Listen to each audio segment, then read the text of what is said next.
오늘 하나님의 말씀은 열왕기하 9장 30절로 37절 단락입니다. 이세벨의 죽음이라는 제목을 가지고 살펴봅니다. 이세벨, 이스라엘에게 가장 악영향을 끼친 아주 악한 여자예요. 근데 이게 보통 강한 여자가 아닙니다. 엄청나게 강해서 남편 아합 왕도 소나기에 넣고 흔들었던 여자예요. 이방 여인으로서 시집을 와가지고서 이렇게 홀로 서는데도 아합은 거기에 자기의 신하 일가 친척이 다 있잖아요. 그런데도 아합 왕마저 자신의 소나기에 넣었다 이 말이에요. 이게 보통 여자가 아니라는 걸 우리가 알 수가 있어요. 그리고 이세벨은요, 자기 친정에서 섬기던 바알, 아세라 이 우상을 그냥 들어와서 이스라엘의 국교로 삼았어요. 이스라엘은 여호와를 믿는 여호와 종교예요. 그런데 그거를 아합 왕마저 소나기에 넣어서 백성들에게 바알과 아세라를 섬기는 거예요. 여호와 대신. 그리고 여호와를 섬기던 제사장들을 다 몰살했어요. 그 여자가 이세벨이에요. 이게 보통 여자가 아니라는 걸 여러분 우리가 이야기를 통해서 알 수가 있어요. 근데 아합도 이세벨이 꼼짝 못했단 말이에요. 그래서 이세벨에게 넘어가 가지고선 그냥 이세벨이 하자는 대로 이런 여호와를 거부하고 또 그 다음에 여호와의 제사장을 죽이는 일 다 함께 하는 거예요. 그런데 아합은요, 또 사건이 있는 게 나봇의 포도원 사건이 있잖아요. 자기가 절대 권세를 지닌 왕이란 말이에요. 그런데도 불구하고 일말의 양심이 있어가지고선 이제 나봇의 포도원에 대한 탐욕이 엄청난데도 그걸 넣을 수 없으니까 집에 돌아와가지고 마음이 상해서 침대에 누워서 꿍꿍거린단 말이에요. 그 정도의 심성이에요. 그럼 아합이라는 사람이 우리가 이걸 보면 참아 못하는 정도를 넘지 못하는 정도가 있는 거예요. 왕이랄지라도. 아합이 보통 사람보다는 그 심성이 그래도 비교적 질적으로 악하지 않고 선한 본성의 그 결을 가지고 있었구나 하는 걸 알 수가 있어요. 근데 이 이세벨 보세요. 그런 아합을 마치 애기 다독거리듯이 다독다독 거려놓고 지역 유지하고 장로들을 협박하는 편지를 자기가 써서 아합의 왕의 이름으로 보내는 거예요. 누가 왕이에요 진짜? 이세벨이 왕인 거예요. 그래서 어떻게 하는지 괴계까지도 다 일러주는 거예요. 불량배를 거짓 증인으로 내세워서 나봇하고 가족을 다 신성모독죄로 몰아서 돌멩이로 쳐 죽이게 하라는 거예요. 그리고 나서 주인이 없잖아 이제. 그 나봇의 포도원을 왕이 그냥 차지하는데 자기 이세벨이 그냥 빼앗아서 아합에게 그냥 가서 자 이제 아무도 없으니까 가서 취하소서. 그러니까 이 아합은 또 어린애처럼 촐랑촐랑 좋아가지고선 가서 홀라당 그 빈 포도원, 누가 아무도 그 포도원 차지하는데 누가 뭐라고 대들거나 말 한마디 건넬 사람이 있어요? 죽어 없어졌는데 주인이. 그렇게 하는 여자가 이세벨이에요. 수단 방법을 가리지 않는데 이게 보통 사람의 상상을 넘어서는 거란 말이에요. 이게 부패하기가 짝이 없는 거잖아요. 이게. 그래서 이세벨이라는 그 여자의 이름 자체, 이게 여호와 하나님을 대적하는 인물이에요. 상징이에요. 사탄의 형상을 입은 사탄의 권세 아래에 있는 사탄을 대리하는 사탄의 종이란 말이에요. 이게 성경에서 이세벨 이렇게 하면 우리가 그런데 이 서양 인물 중에 이세벨, 이자벨 이런 이름을 가져온 여자들이 눈에 종종 띈단 말이에요. 어떻게 이럴 수가 있을까? 참 기가 막힌 거죠. 야, 이게 우리가 이제 이 영적 관점에서 한번 이 이야기를 볼래요?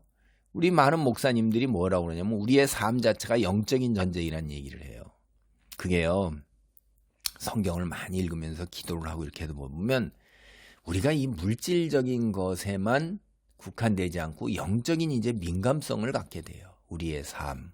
이게 예수님께서 다시 오시는 일, 이런 일까지도 다 성경 이야기 읽다 보면 우리가 사는 이 뒷세계에 사탄이 분기탱천해서 하나님 앞에 쫓겨나와서 세상 권세를 지니고 자기의 날이 얼마 남지 않음을 깨닫고 풍기탱천해가지고선 영혼을 사냥하려던 울부짖는 사자처럼 그런 표현들이 나오는 걸 보면서 와, 우리가 이 하나님을 거부하고 우리가 하나님을 따라 살지 아니하고 짐승처럼 내 탐욕을 따라 세상의 것에만 꽂혀 살도록 사탄이 우리를 갖다가 생명의 말씀 씨앗을 빼앗아서 버리고 유혹하고 또 때로는 하나님을 떠나도록 시련과 고통을 우리를 몰아넣는다. 예수님 말씀의 4가지 밭에 비유해서 그런 것들을 이제 깨닫기 시작하니까 야, 이게 영적인 관점에서 보면 우리의 삶이 눈에 보이는 게 전부가 아니구나라는 것. 영적인 그 사탄의 영향력 아래에 있다는 것을 이제 민감하게 느끼기 시작하는 거죠. 그런 관점에서 보면 이세벨은 이제 인류를 구원하시고자 하는 하나님의 그 섭리, 하나님의 의지 계획을 어떻게든지 간에 무산시키려고 하는 것, 헛되게 만드는 것, 실패하게 만드는 거예요. 그러니까 이스라엘 백성이 여호와를 섬기지 못하도록 그 유혹하고 그 다음에 다윗 왕가를 계멸시켜야지만 어떻게 돼요? 우리가 뒤에 신약의 관점에서 보면 다윗의 후손으로 메시아가 오는 그 인류 구원의 하나님의 계획이 완전히 수포로 돌아가게 되는 거죠. 그러니까 이세벨은 뭐예요? 이스라엘 백성에게서 함정이자 덫이자 거치는 돌이란 말이에요. 사탄이 그렇게 내세워서 쓰는 거예요. 근데 하나님께서는 일찍부터 이런 이세벨을 엘리야를 통해서 심판을 선언하셨단 말이에요. 이스라엘 왕조였던 그 바사, 오므리의 집안 이런 것처럼 심판하시겠다고 말씀하시는 거 아니에요. 오늘 열왕기하 9장 30절로 37절 단락이 바로 하나님의 심판이 성취되는 순간을 그려내고 있습니다. 먼저 30절로 31절을 보겠습니다. 예후가 이스라엘에 오니 이세벨이 듣고 눈을 그리고 머리를 꾸미고 창에서 바라보다가 예후가 문에 들어오매 이르되 주인을 죽인 너 시므리여 평안하냐 하니, 이제 이스라엘 왕으로 기름 부음을 받은 이후에 이스라엘 장군들의 전폭적인 지지 아래 예후는 아합 집안을 뿌리 뽑으라는 하나님 말씀에 순종해서 하나님 말씀을 수행하고 이루어 나가는 거예요. 아주 체계적으로 조직적으로 아합 집안의 사람들을 처형해 나가고 있어요. 오늘 본문을 보면 마침내 이제 예후가 아합의 아내인 북이스라엘의 왕비 이세벨을 살해하는 대목이 나와요. 이 거듭 말하면 지난 수십 년 동안 남편 아합의 권력을 이용해서 자신의 친정인 시돈이 섬기는 바알과 아세라, 이거를 갖다가 이스라엘 국교화해서 이스라엘 백성들을 가나안화했어요. 그런 여인이에요. 여호와를 거부하고 그의 선지자 아주 거침없이 죽이고 제거했던 여인이에요. 자기가 아끼고 후원했던 바알 선지자가 엘리야와의 대결에서 450명이 한순간에 다 죽어나갔어요. 그래도 눈썹 하나 까딱하지 않는 거예요. 이거 아주 그냥 정말 냉혈한이에요. 냉혈한. 아주 냉철한 강심장. 이 악할 대로 악한 인간 말종이죠. 마침내 여호와의 선언대로 종말을 맞이하는 겁니다.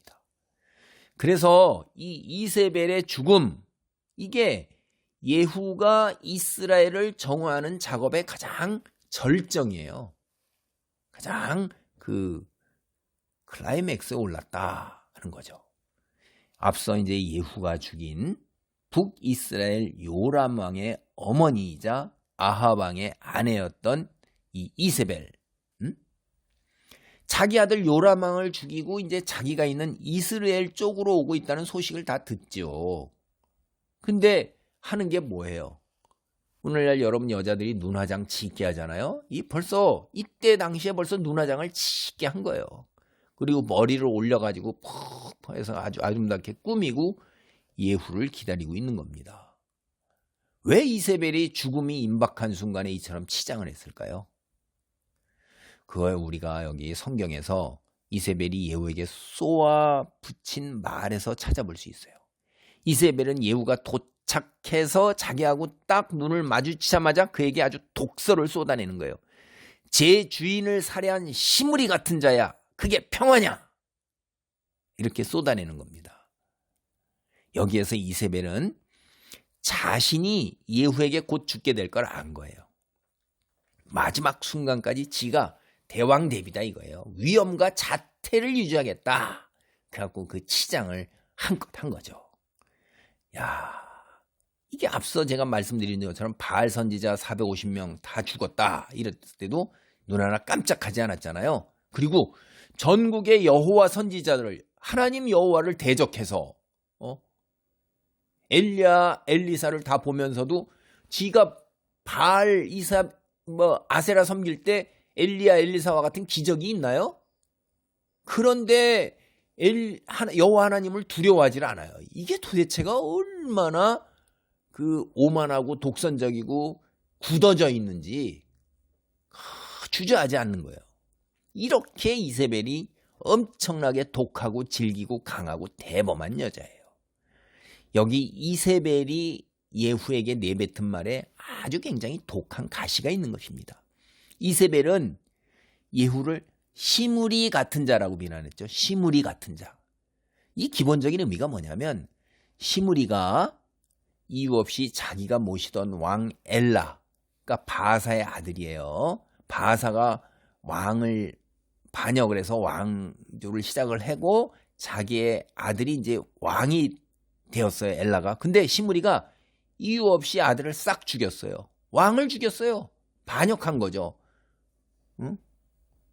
그러니까 예후가 하는 말은 예후를 향해서 이 이세벨이 내가 모시던 왕을 죽일 만한 이유가 있느냐? 너는 그냥 이유 없이 왕을 죽인 거다. 그리고 한 걸음 더 나아가서 시무리는요 어떻게 됐냐면 왕을 죽이고 반역한 지 7일 만에 자살하면서 왕궁에다 다 불질러서 자기 불 타 죽었어요. 그러니까 너 그래봐야 7일 천하다. 7일 천하 후에 너도 불타서 스스로 자살하고 왕궁을 불질러 죽인 시무리 같이 될 거다. 이렇게 저주를 퍼붓는 겁니다. 열왕기상 16장 15절로 20절 보면 반역한 시무리를 갖다가 7일 만에 죽이고 왕이 된 사람이 사실은 이세벨의 아버지 오므리예요. 오므리. 이세벨 자기 시아버지가 그 시무리를 처단을 했어요. 그러면 여기 보면 뭐냐면 이세벨은 너 지금 나하고 내 아들 죽이고 반역하지 7일 후에 내 후손 오므리 집안 사람 중에서 예후를 제거할 인물이 속히 나와서 너 저주 이루어져라. 이렇게 퍼붓는 겁니다. 이게 이 말뜻에. 마지막 순간에 이제 악밖에 안 남은 거죠. 악에 처받쳐서 올라서. 그게 이세벨이죠. 그래서 이게 이세벨이 예후에게 평화냐? 이렇게 묻는데 이스라엘의 평화를 위해서라면 하나님과의 평화, 화목이 이래서는 이세벨 죽어야 되는 거예요. 되게 웃기죠? 역설적이죠. 성경의 이야기를 하면 이렇게 굉장히 역설적이에요. 여러분이 이런 건 몰라도 우리가 구원받고 하나님의 백성으로 살아가는데 아무 상관없어요. 그러나 성경을 읽어가면서 이 영적인 진리의 풍성함을 알게 되면 더 확고한 신앙을 갖게 되고 하나님의 더 순종하고 하나님께 더 가까이 다가갈 수 있는 거예요. 말씀을 깊이 깨달으면 깨달을수록 영적인 정도가 젖을 먹는 수준에서 딱딱한 걸 먹게 되는 이 사도 바울의 표현대로 이거 사도 바울이 영적인 진리를 젖을 먹는 자에게 함부로 단단한 음식을 이야기할 수가 없어요. 그래서 수준에 따라서 이제 이야기가 달라지는 건데 이제 어쨌든 제가 드리는 말씀은 이제 이세벨로 인해서 이스라엘과 하나님 백성 사이의 평화가 파괴되었잖아요. 얼마나 이 이스라엘 백성들이 어려움 속에서 힘든 걸 겪어요. 외적의 침입과 자연재해, 재앙. 이세벨이 죗값을 치르고 죽어야 혹시나 하나님과 이스라엘 사이에 화목이 찾아와서 평화가 찾아올 가능성이 조금이라도 있는데 지 입으로 무슨 평화냐를 떠들어요. 이게요, 거짓된 자들은 도대체가 본질을 다 왜곡시키고 지 아전 인수 속으로 끌어다가 말도 안 되는 소리를 해서 프레임 씌우고 있는 거예요. 예후가 얼굴을 들어 창을 향하고 이르되 내 편이 될 자가 누구냐 누구냐 하니 두어 넷이가 예후를 내다보는지라. 이르되 그를 내려 던지라 하니 내려 던짐에 그의 피가 담과 말에게 튀더라. 예후가 그의 시체를 밟으니라. 이 참 여러분, 이 예후는 북이스라엘의 요람 왕과 남유다 아시아 왕을 죽일 때요 아주 신속했어요. 순식간에 차려갖고선, 왜냐하면 잘못하면 자기가 다 죽으니까. 근데 이세벨 죽이는데도 이세벨이 손쓰지 못할 정도로 빨리 가서 신속하게 한 거예요. 이세벨 옆에 서 있는 내관들에게 그녀를 아래로 내던지라. 창밖으로 내던지면 떨어져 죽는 거죠. 명령했고, 내관들은 자기가 살기 위해서 예후의 명령을 따르는 거예요. 여러분, 이세벨이 내관들의 손에 죽은 것은 그녀의 일생이 우상 숭배로 오염되어 있잖아요. 거기에 굉장히 적절한 마침표, 종지부예요, 이게. 내관들, 이세벨 평생 옆에 두면서 이세벨을 섬겼죠. 근데 내관을 생각해 보세요. 이세벨이요, 이스라엘 전체에 강요하고 확산시켰던 바알과 아세라 종교가 뭐예요? 이게 풍요와 다산을 위해서 아주 성적으로 되게 문란한 거예요. 그런 종교의 혜택, 이 내관 내시가 전혀 받을 수가 없죠. 그러니까 이런 이세벨이 내세웠던 성적 문란, 성적 쾌락이라는 거하고는 전혀 상관이 없는, 다른 의미에서 종교의 혜택을 전혀 받지 못한 그 내관들이 이세벨의 숨통을 끊는 거예요. 혜택을 하나도 안 받았으니까. 결말이 이렇게 되는 겁니다. 성경 이야기를 보고 깊이 내가 생각하면 이게 굉장히 참 역설적인 것들이 참 많은 거예요. 이세벨의 몸이 땅에 떨어지면서, 높은 데서 떨어졌으니까 터지는 거죠. 인간이 뭐예요? 제가 예전에 직장 생활할 때 어떤 교장 선생님이 그러시더라고요. 아이들 무척 힘들어해요. 다칠까 봐. 물봉지에 피가 들어있는 것 같아요. 비닐봉지에. 조금만 어디가 톡 부딪히거나 기스나면 톡 터져서 피나고 상처나고 그러니까 그냥 절절절절절 매면서 애들이 다칠까, 혹시 사고 날까 이러는 거예요. 그러니 인간이 그런 거죠. 우리가 70% 이상이 피 아니에요. 물, 수분. 턱 터져가지고 그냥 피가 사방으로 튀는 거죠. 이세벨의 피. 벽과 말에 튀는데 예후 보세요.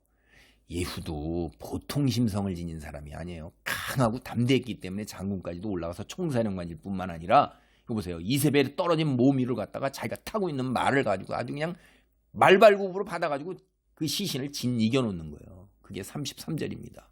예후가 그의 시체를 밟으니라. 이세벨, 예후의 반역에 눈 하나 깜짝하지 않고선 저주를 퍼붓죠.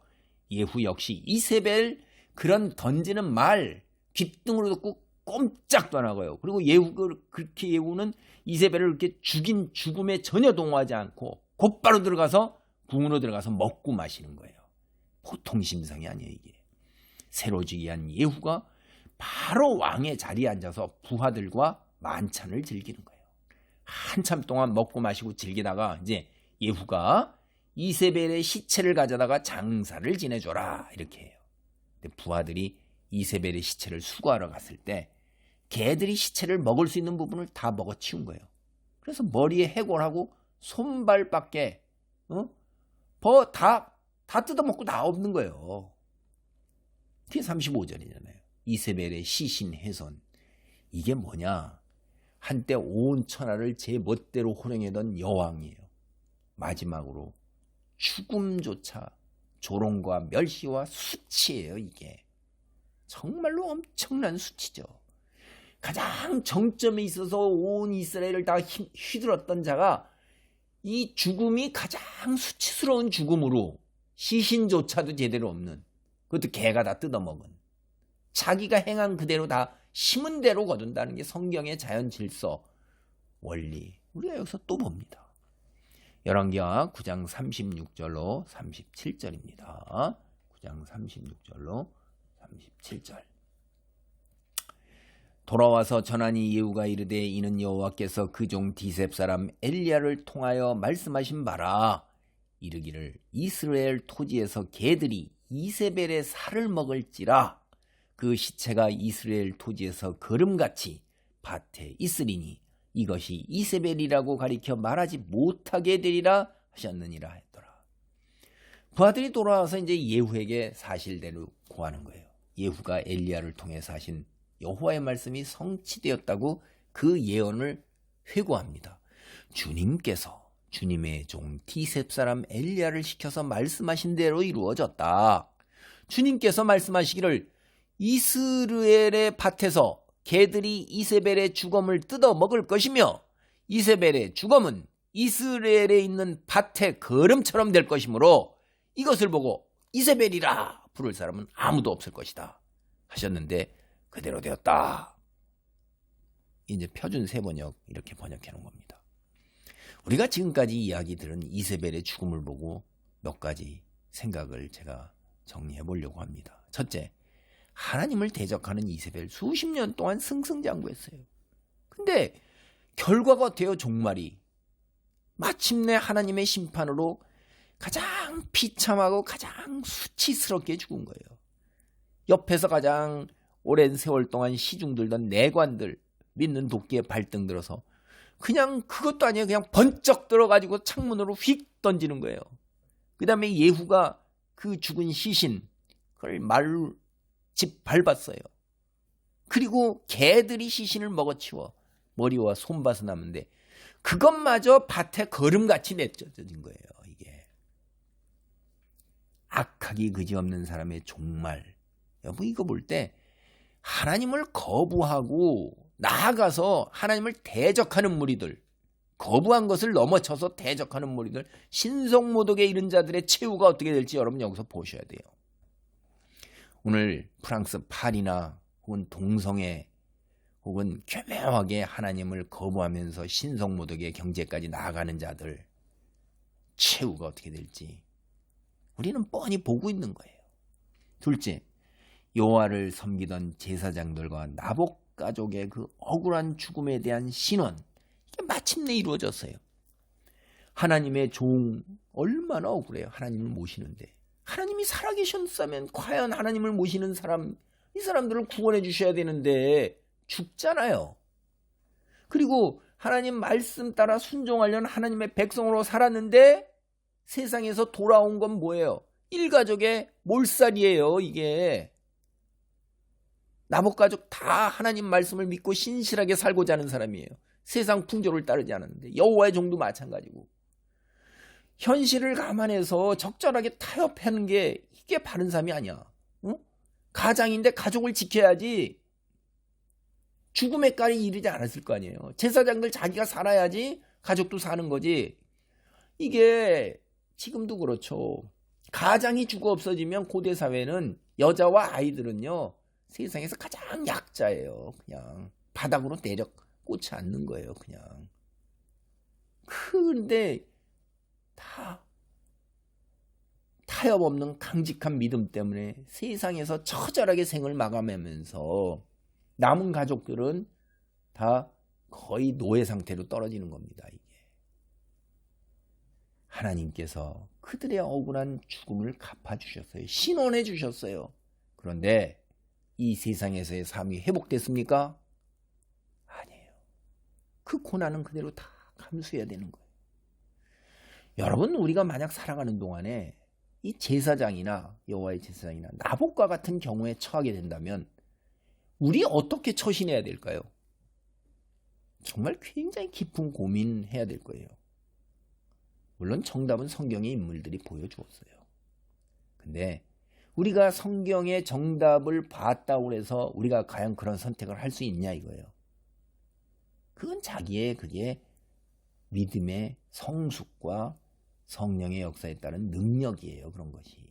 자꾸 성령의 역사를 막 몸을 흔들고 뛰고 박수치고 깃발 흔들고 벙벙 뛰면서 막 그냥 막 엑스타시에 이를 정도로 막 그냥 방방방 뛰고 찬송하고 막 기도원에서 뭐 집회에서 그러는 게 그게 성령에 충만한 성령이 오셨다. 잘 생각해 보세요. 성령은 그렇게밖에 오시지 않습니까? 우리가 한 번 정도 진지하게 고민하면서 깊이 생각해 보아야 하는 거예요. 성령의 능력은요, 세상이 감당하지 못하는 그러한 빛을 세상에 바라는 그러한 삶, 그러한 선택, 기꺼이 나아가는 거예요. 세상은 감당하지 못합니다. 세 번째, 오늘 일을 하나님의 창조 비전과 창조 목적, 세상을 창조하신 목적, 그리고 인간을 창조하시고 우리에게 주신 소명이라는 관점에서 살펴볼 수 있어요. 제가 앞에서도 말씀드렸죠. 이런 이야기의 이면에 흐르는 그 진리, 영적인 관점의 진리를 우리가 생각해 볼 수 있어요. 하나님께서 우리가 사는 이 세상을 창조하신 목적, 하나님 나라를 이 세상에 건설하고자 하시는 거예요. 세상에 하나님 나라를 이루는 것이 하나님께서 세상을 창조하신 목적, 다른 말로 이유, 또 다른 말로 비전이라는 겁니다. 그리고 하나님께서 왜 사람을 창조하셨을까? 사람을 창조하신 목적, 형상을 따라서, 하나님의 형상을 따라서, 그것은 바로 하나님이 세상을 창조하신 비전을 이루는 데에 사람을 협력자, 동반자, 이제 영어로 얘기하면 파트너십으로 참여하게 하시는 거예요. 다시 말하면 하나님께서는 인간을 창조하셔서 인간이 하나님 나라의 백성, 다른 말로 자녀로 살아가도록 그렇게 소명을 주신 거예요. 하나님 나라의 백성으로 산다. 그러면 하나님의 말씀, 법을 지켜야 돼요. 하나님의 말씀을 지킨다 하는 것이, 하나님의 법을 지킨다는 것은 하나님의 통치, 그걸 우리가 깨닫고 그 통치의 순응, 다른 말로 순종하는 거예요. 세상에서 여러분이 왕의 통치를 받는다는 걸 생각해 보세요. 그러면 왕의 절대적 권세 아래 살아가는 거예요. 왕의 뜻을 거스려서는 안 돼요. 그건 죽음이에요. 왕을 두려워할 줄 알아야 돼요. 그리고 왕을 공경할 줄 알아야 돼요. 그러면 왕이 우리 백성 중에 함께 있어요. 왕궁의 보좌를 차지하고 때로는 백성들과 함께 나온다 이 말이에요. 행사에 다. 그러면서 거기서 백성들과 인격적 교제를 나누는 거예요. 사람이 하나님을 두려워한다 하는 게 이게 뭐냐? 자발적으로 하나님의 권위를 존중하는 거예요. 권위를 존중하는 게 두려워하는 겁니다. 말씀을 존중하고 따르는 거예요. 그래서 그리고 그분을 우리가 공경하는 거예요. 이게 하나님의 경외라고 우리가 얘기하는 것입니다. 하나님을 경외한다. 이걸 달리 표현하면 하나님 말씀을, 법을 믿고 순종하는 것. 그거는 하나님 말씀을 기준으로 살아가는 거예요. 지키는 걸로 드러나는 겁니다, 이게. 근데 하나님을 믿지 않는다 하는 게 그건 하나님을 거부하는 거예요. 자기 스스로 하나님 자리에 올라선 것을 우리가 하나님을 거부한다는 거예요. 이건 이제 하나님의 형상을 입지 않았기 때문에 그래요. 사탄의 형상을 던지는 거예요. 그리고 사탄의 통치 아래로 들어가는 거예요. 이거를 성경이 죄라 이야기하는 것입니다. 그게 세상 사람들이에요. 하나님께서는 그들마저도 하나님의 백성으로 살아가도록 하기 위해서, 즉 하나님의 나라의 자녀, 백성으로 그들을 초청하고 부르고 그들을 갖다가 그렇게 우리와 같은 상태로 이렇게 구원에 이르도록 하기 위해서 지금도 일하고 계시는 거예요. 예수님이 그러잖아요. 아버지께도 지금도 일하고 계신다고 해요. 세상에 하나님 나라를 온전하게 이루는 그날, 즉 인류 구원을 위해서 일하고 계시는 거예요. 성경은 이날을 예수께서 이 세상에 다시 오시는 날 재림으로 말합니다. 하나님께서 창조하신 영적 피조물인 사탄, 그 자신의 엄청난 권능에 취했어요. 그래갖고 교만해졌어요. 그래갖고 스스로 하나님 자리에 올라서려고 그러는 거예요. 하나님 순종하기를 거부하고, 그게 죄잖아요. 타락이라고 그래요, 이거를. 천사인데 타락했어요. 이게 사탄이에요. 근데 어떻게 해서든지 간에 하나님께서 창조하신 가장 뛰어난 걸작품은 우리 인간입니다. 인간. 그래서 사탄은 자기의 뒤를 따라서 하나님을 거부하고, 너도 나처럼 하나님의 자리에 올라서라. 너는 하나님처럼 될 수 있다. 이게 아담과 하와에게 한 얘기잖아요. 오늘도 마찬가지예요. 그렇게 거짓으로 우리를 유혹하고 하나님 영적 진리를 깨닫지 못하도록 말씀을 빼앗아가고, 그리고 지키고 그러면 그거를 또 이제 시련과 고통까지 줘서 하나님이 계신데 어찌 이럴 수가 있나, 이렇게 해서 배도하도록 하나님을 떠나도록 만드는 게 지금 이 사탄이 영적으로 이 세계에서 세상을 휘어잡고 권세를 휘두는 것입니다. 제가 말씀드립니다. 성경이 죄라고 말하는 게, 우리가 자꾸 도덕적 죄, 윤리적 죄 뭐 이런 얘기 자꾸 생각하는데, 성경이 죄라고 하는 것은 하나님을 거부하고 자기 스스로가 하나님이 되고자 하는 거예요. 자기가 기준이에요. 자기가 질서의 기준이고 자기 말이 곧 법이에요. 이게 결국은 어떻게 되냐? 하나님 나라가 세상에 이루어지지 않도록 자기중심적으로 살아가게, 자기가 하나님 자리에 올라서도록 하는 게, 이게 사탄이 인간을 타락하도록 만드는 것입니다. 오늘 본문의 이세벨을 보세요. 사탄처럼 하나님을 거부했죠. 하나님 대신 우상을 섬겼는데 그 우상이 뭘 갖다 주는 거예요?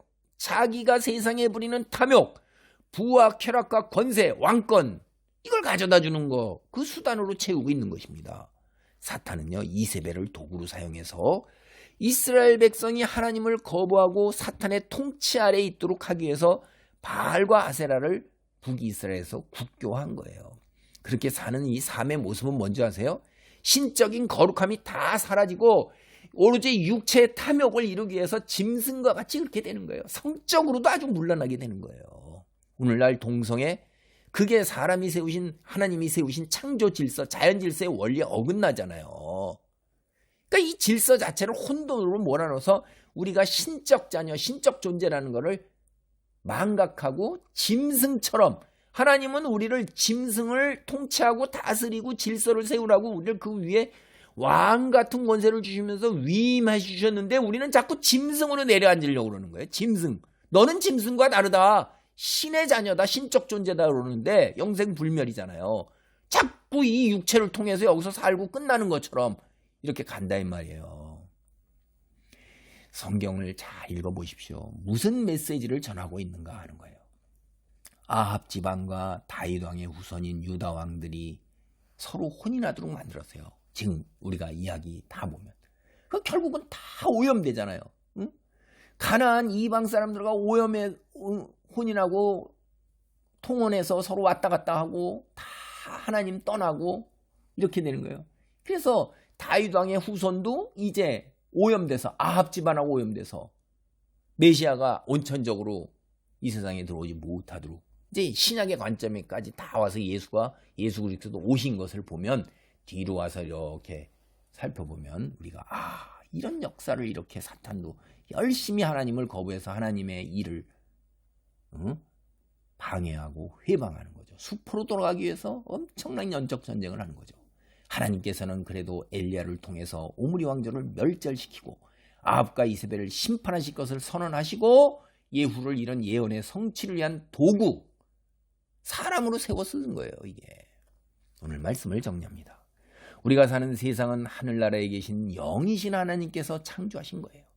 사탄의 유혹에 넘어간 인간 때문에 세상이 타락했지만 전지전능한 하나님께서 회복을 약속하셨죠. 이 세상에 예수님이 다시 오시는 날 하나님 나라가 이 세상에 완전하게 이루어집니다.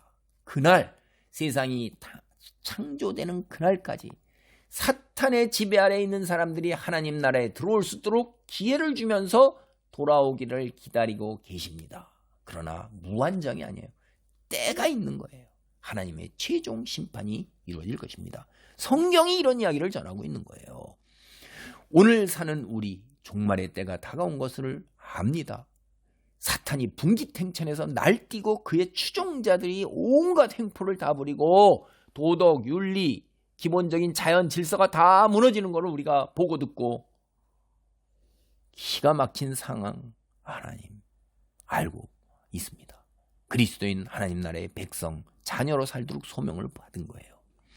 세상 사람과 구별된 하나님 말씀을 순종하는 삶, 제가 달리 표현하면 이미 표현 다 했던 거예요. 육체적 욕망에 사로잡힌 짐승이 아닌 신적 존재로서 거룩한 삶을 살도록, 그래서 살아계신 하나님 드러내고 하나님의 영광을 드러내도록, 그렇게 우리를 부르시고 택하시고 소명을 준 거예요. 여러분 지금 우리는 부르신 이런 소명에 부응하며 살아가고 있는지 한번 생각해 보세요. 아니 나는 내가 설정한 인생의 목표 세상처럼 그걸 살고 있는지, 다시 말해서 사탄의 지배 아래 있는 세상처럼 그저 재물과 쾌락, 이 세상에서의 평안과 형통과 나의 명성, 나의 삶에 누리는 것, 이런 것들을 추구하면서 살아가고 있는지 한번 살펴보라 이 말이에요. 사탄이 어떻게 들어와 있죠? 한국 교회에 지금 뭐가 만연해 있어요? 샤머니즘, 기복신앙, 현실에 안주하는 라우디게아 교인, 이런 걸로 꽉 차 있잖아요. 물질주의 들어와서 영적인 거에 눈 뜨지 못하고 내가 누구인가 신적 존재로서 신적 거룩한 성품을 잃어가는데 그게 최우선이 돼야 되는데 이거 적절히 이스라엘 백성처럼 양다리 걸쳐가지고 예수님이 말씀하신 자신의 탐욕을 이루기 위해서 살아가는 세상 사람들의 풍조를 따르지 않는 것, 하나님의 백성 자녀로 신적 성품을 이뤄가는 삶, 그걸 이뤄내는 것, 예수님 표현에 따르면 넓은 길이 아닌 좁은 길을 선택한 그리스도인으로 살아가는 것, 이게 성령이 충만한 능력자예요. 자꾸 방방 뜨고 자기 충족, 카타르시스 이런 걸로 성령이 임하셨다, 충만하셨다는 얘기하지 않기 바랍니다. 영적으로 하나님 말씀 전하는 게 무언가를 바로 보는 안목이 있고 능력자, 성령 충만한 자, 하나님의 신적 자녀로 신적 성품을 이뤄내는 자가 되시기를 기도합니다. 아멘. 할렐루야. 하나님 감사합니다. 성경이 전하는 메시지를 바르게 깨닫고 하나님 나라가 이루어지는데 우리를 택하여 부르신 하나님의 신적 자녀로서의 그 신적인 성품을 이루어가는 그 놀라운 삶, 이 땅에서 부여받은 소명을 이뤄낼 수 있기를 간절히 기도합니다. 성령이 역사하시고 말씀의 권능이 내게 임하사 아버지 이 거짓된 세력들의 거짓된 이야기 아버지 다 분별하게 하시고 기복신앙과 샤머니즘에서 벗어나게 하시며 영원한 시간에 잇대어 사는 놀라운 삶, 기적 같은 삶을 이뤄내기를 간절히 기도합니다. 예수님의 이름으로 기도합니다. 아멘.